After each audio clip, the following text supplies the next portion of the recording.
राम राम। राम राम भैया, कैसन बा?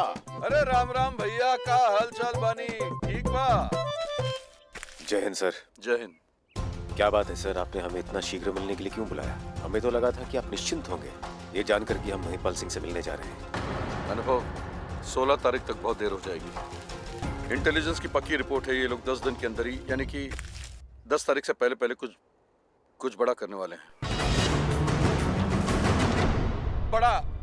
बड़ा है। हमारी भैंसिया का दिल बहुत बड़ा है। अरे साहब, 1 लीटर दूध मांगो तो 2 देती है, 2 मांगो तो 4 देती है। हाँ। अनुभव, कुछ भी करके हमें ये मैटर 10 तारीख से पहले पहले सुलझाना होगा, वरना देश में कुछ ऐसा बड़ा हो जाएगा कि आने वाले कई सालों तक देश उससे उभर नहीं पाएगा। आप निश्चिंत रहिए सर, हसीना मलिक हम पे आंख बंद करके भरोसा करती है। हम उससे कहेंगे कि हम महिपाल सिंह से 10 तारीख से पहले पहले मिलना चाहते हैं। हमें पूरा यकीन है कि वो हमारी बात मान जाएंगी, और जब हम महिपाल सिंह से मिलेंगे तब हम उसे गिरफ्तार कर लेंगे।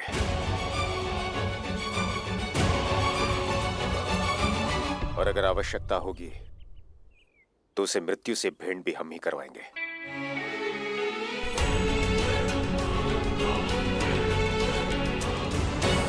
गुड, जो करना है सोच समझ के करना। Good luck. धन्यवाद भैया, चलते हैं। अच्छा भैया, राम राम। आना। राम राम।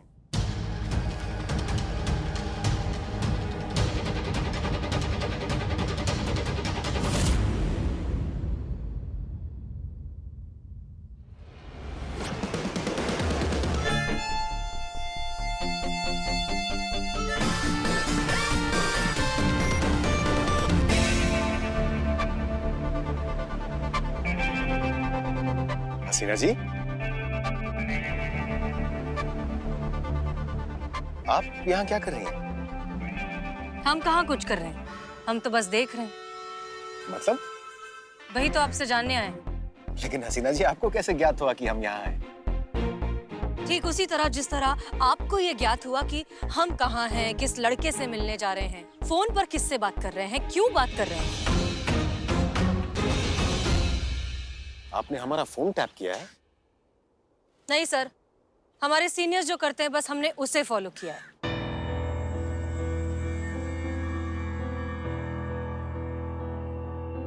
चाचा जी के बारे में आप क्या बात कर रहे थे? आपको ये ज्ञात नहीं होना चाहिए था हसीना जी। आधा सच तो हम जान ही चुके हैं, पूरा सच भी बता ही दीजिए।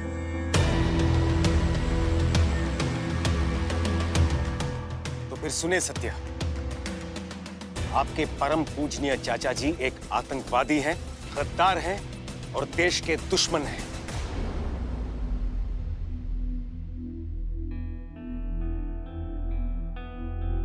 क्या? आप जानते भी हैं आप क्या कह रहे हैं? सत्य हमेशा कड़वा होता है हसीना जी। देखिए, वो हमारे चाचा जी हैं, हम उन्हें बहुत अच्छे से जानते हैं, वो बहुत अच्छे इंसान हैं। हमें ज्ञात था कि आप हमारी बातों पर विश्वास नहीं करेंगे। क्यों करें हम आपकी बात पर विश्वास अनुभव सर? वो हमारे चाचा जी हैं, हम बचपन से उन्हें जानते हैं। उन्होंने कभी हमसे झूठ नहीं कहा, कभी हमें धोखा नहीं दिया, लेकिन आप तो शुरुआत से हमसे झूठ कहते आए। देखिए, आपने ये सब क्यों किया हम नहीं जानते, लेकिन हम इतना जरूर जानते हैं कि आप हमारे चाचा जी को फंसाने की कोशिश कर रहे हैं। चलिए हमारे साथ।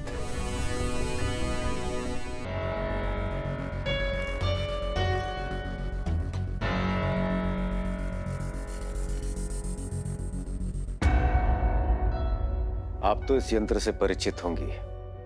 ये पॉलीग्राफी यंत्र है। ये आदमी के कथन में से झूठ और सच तुरंत पकड़ लेता है। जब कोई सत्य कह रहा है तो ये यंत्र हरे बिंदु से चमकता है, और जब कोई असत्य कह रहा है तो ये यंत्र लाल बिंदु से चमकता है। अब आप हमसे जो पूछना चाहती हैं पूछ सकती हैं। ठीक है, तो बताइए कि चाचा जी के बारे में आपने जो कुछ भी कहा, क्या वो सच था? 100% सत्य है।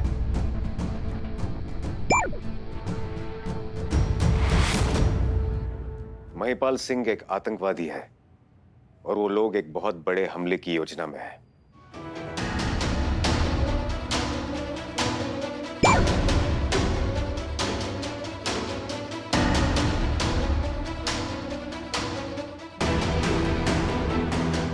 कैसा हमला? वो हम आपको नहीं बता सकते, ये गोपनीय है। लेकिन हाँ, इंटेलिजेंस ने इसकी सत्यता की पुष्टि की है कि एक बहुत बड़ा आतंकवादी हमला महिपाल सिंह के आवास से होने वाला है, जिससे पूरा देश एक बड़ी महामारी की चपेट में आ जाएगा।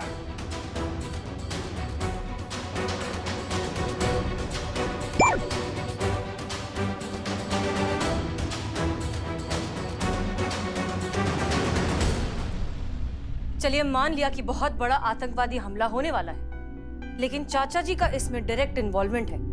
इस बात का कोई सबूत, कोई गवाह है आपके पास? इसमें दत्ता की भी भागीदारी है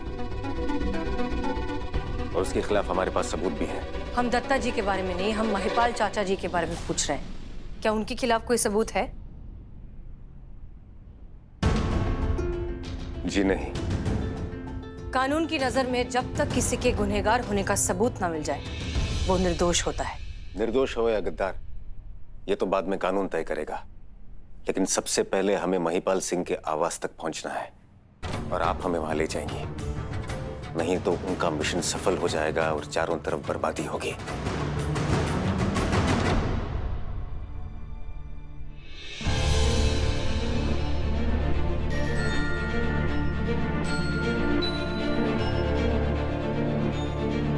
तो आप सिर्फ इसलिए चाचा जी से मिलने को उत्सुक थे? जी हाँ।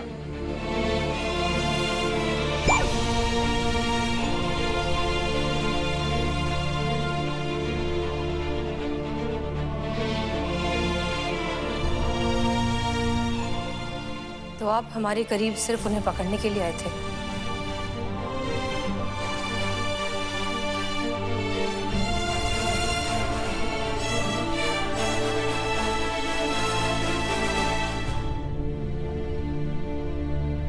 जी हाँ।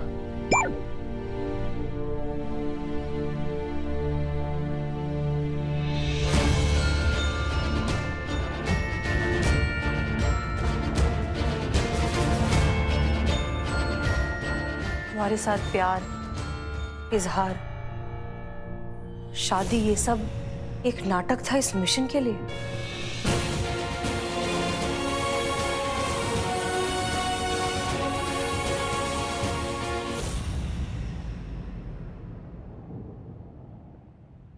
जी हाँ।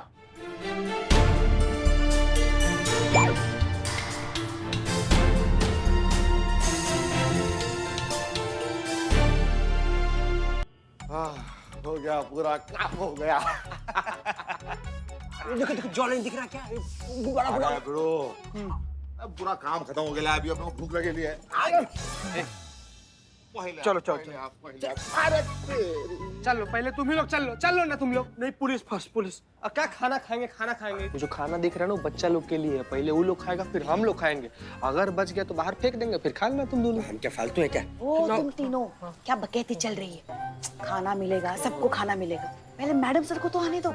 जाओ यहाँ से। चलो ना यार, जाओ ना तुम, जाओ ना। ये मैडम सर फोन नहीं उठा रही है, कब से हम उनको फोन कर रहे हैं। अचानक से गायब हो जाती है आजकल। क्या कभी भी आपने हमसे प्यार किया?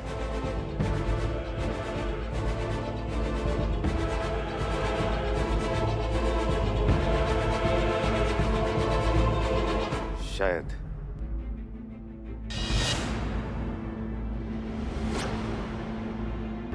शायद नहीं अनुभव सर, हाँ या ना? क्या आपने कभी हमसे प्यार किया? जी नहीं।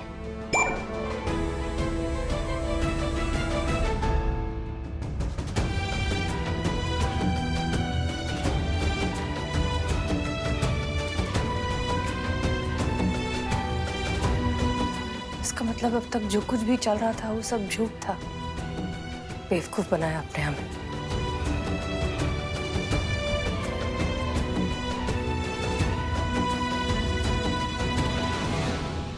क्योंकि हमारे पास और कोई रास्ता नहीं था सिवाय इस झूठ के। और हम अच्छी तरह से जानते थे कि आप अपने पिता समान चाचा जी के विरुद्ध कभी नहीं जाएंगी। और जब देश की सुरक्षा की बात आती है तो आपके चाचा जी तो क्या, हम खुद के चाचा जी को भी नहीं छोड़ते। हमें पता था हसीना मलिक कि किस तरह की प्रतिक्रिया रहेगी आपकी। इसलिए हमने इरादे आपसे छिपाए रखे। आप जज्बात से काम लेती हैं और हम फर्ज से। और जब फर्ज की बात आती है तो कई बार जज्बात का दामन छोड़ना पड़ता है। और अब जब आप सत्य जान चुकी हैं तो हम आपको इस मिशन में ऑन बोर्ड ले रहे हैं। बाकी इंफॉर्मेशन भी हम आपको दे देंगे। चलिए हमारे साथ। हम कह रहे थे कि प्यार में हर चीज अचानक ही तो होती है। तुमको पता है हमारा लल्ला जो है ना वो भी अचानक ही आ गया। लल्ला था कि छींक अचानक से आ गया? बाप रे। प्यार की बातें है ना, आप नहीं समझेंगे, छोड़िए। एक तो अनुभव भैया अभी फोन नहीं उठा रहे हैं, बताइए। हमको लग रहा है ना हसीना मैडम और अनुभव सर ना साथ में मिलकर स्पीच लिख रहे हैं। हो सकता है। कहाँ हो सकता है, स्पीच का समय हो गया है। ऐसे समय में अनुभव भैया से मिलने चली गई है। ये इनका हिंदी और उर्दू का जो मिलन है ना, हमारे समझ में नहीं आता है। और ये कब तक सिखाएगी इनको पुलिस के बारे में? थोड़ी देर में ये पुलिस बन जाएगी।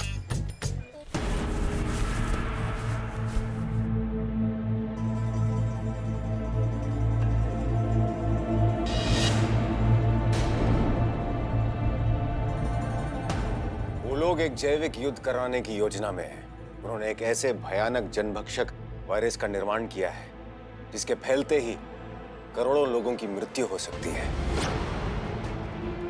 और इसमें उन आतंकवादियों का साथ दे रहे हैं आपके चाचा महिपाल सिंह। इसलिए उन तक पहुंचने के लिए हमने आपके साथ प्यार का नाटक किया। महिपाल सिंह के गांव के लोगों की दृष्टि में वो एक महान आदमी है। सभी लोग इसकी बहुत इज्जत करते हैं, इसलिए हम उसे सीधे सीधे गिरफ्तार नहीं कर सकते। इसलिए हमें आपका जीवन साथी बनकर वहां जाना होगा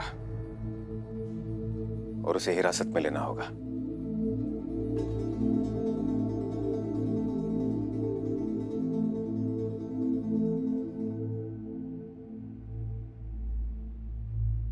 मतलब अब तक प्यार का नाटक जो आप हमारे साथ करते आए वो अब हमें करना होगा।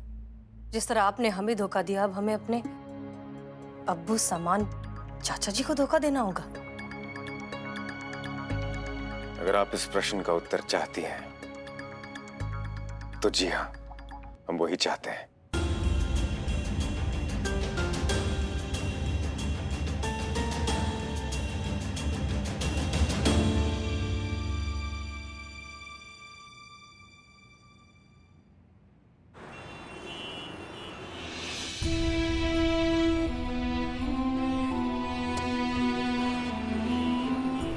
इसका मतलब शादी, प्यार, इजहार, ये जो कुछ भी था वो सब एक नाटक था इस मिशन के लिए। जी हाँ।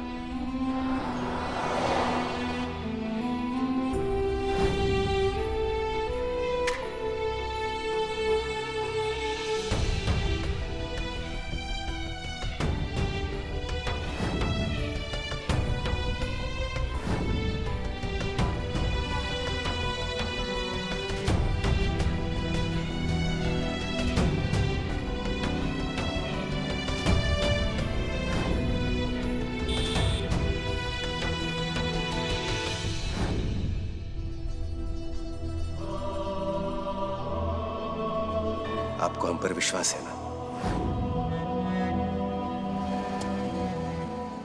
देखिए सर, हम घुमा फिरा के बात नहीं कर सकते। हम साफ साफ कह रहे हैं।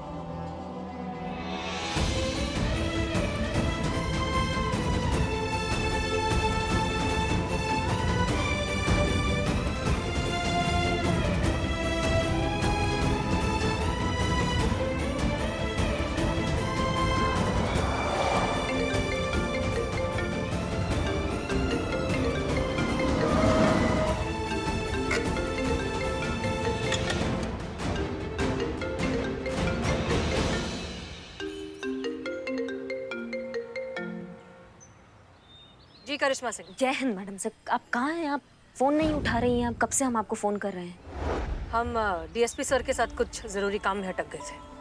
हाँ, तो आपका जरूरी काम अगर निपट गया हो तो क्या आ जाइए।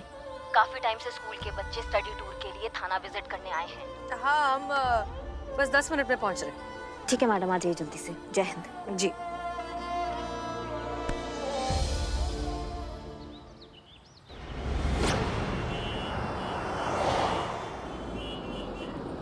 देखिए हमारी मैडम सर भी आ गई।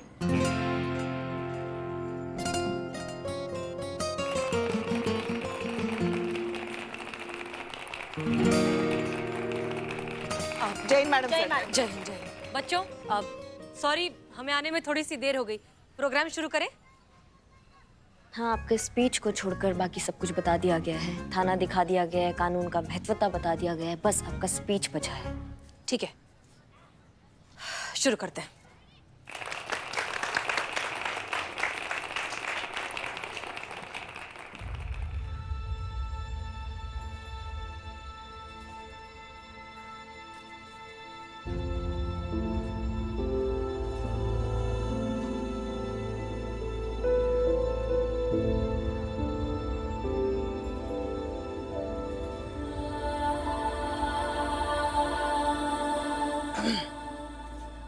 मैडम सर, क्या हुआ? पुष्पा जी, दरअसल हम अपने काम में इतने उलझ गए कि हमने कोई स्पीच ही प्रिपेयर नहीं की। अब हम क्या बोले? तो क्या कर रही थी डीएसपी सर के साथ? नहीं, हमारे कहने का मतलब है कि अब बच्चे तो आ गए हैं, कुछ तो बोलना पड़ेगा ना। कुछ भी बोल दीजिए ना। कुछ भी कैसे बोलते पुष्पा जी? तो अब हाँ, तो फिर ऐसा कीजिए ना, आप अपने बचपन का कोई बच्चों को प्रोत्साहित करने वाला किस्सा सुना दीजिए, या अपने पिताजी के बारे में बोलिए, अच्छा लगेगा उनको। अरे आप बोल पाएंगे, बोलिए बोलिए।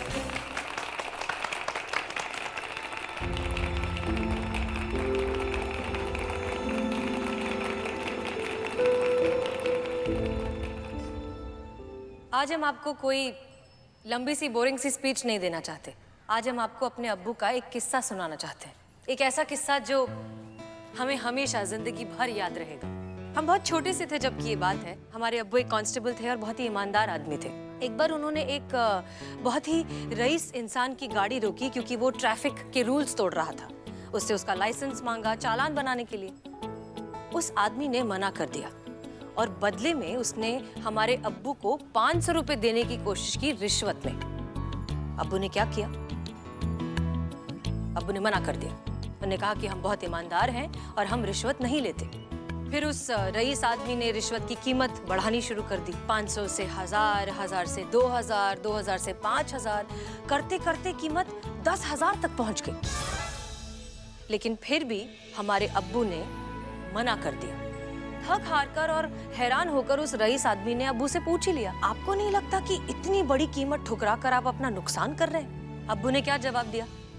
अब्बू ने कहा कि जब भी मैं कोई काम देश हित के लिए करता हूं तो मेरा कभी कोई नुकसान नहीं होता। और जब फर्ज की बात आती है तो कई बार जज्बात का दामन छोड़ना पड़ता है। फिर उस आदमी ने अब्बू से पूछा कि आप तो सिर्फ एक कांस्टेबल हैं, आपकी तो तनख्वाह भी इतनी ज्यादा नहीं है, फिर भी आपके मन में एक बार भी ख्याल नहीं आया कि आपको पैसे रख लेने चाहिए? अब्बू ने इस बात का जो जवाब दिया, उस बात पर हम आज भी गर्व करते हैं। उन्होंने कहा कि मेरी निजी जिंदगी में चाहे कितने भी दुख दर्द हो, देश हित का जज्बात हमेशा उसके ऊपर होता है।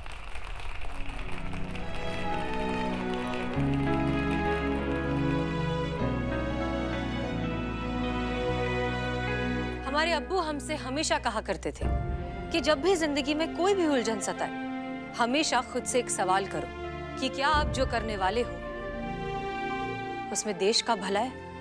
जब देश की सुरक्षा की बात आती है तो आपके चाचा जी तो क्या, हम खुद के चाचा जी को भी नहीं छोड़ते। और इस सवाल के जवाब से आपकी सारी उलझनें सुलझ जाएंगी, क्योंकि एक बात तो तय है, देश के हित के आगे और उससे जरूरी कुछ भी नहीं।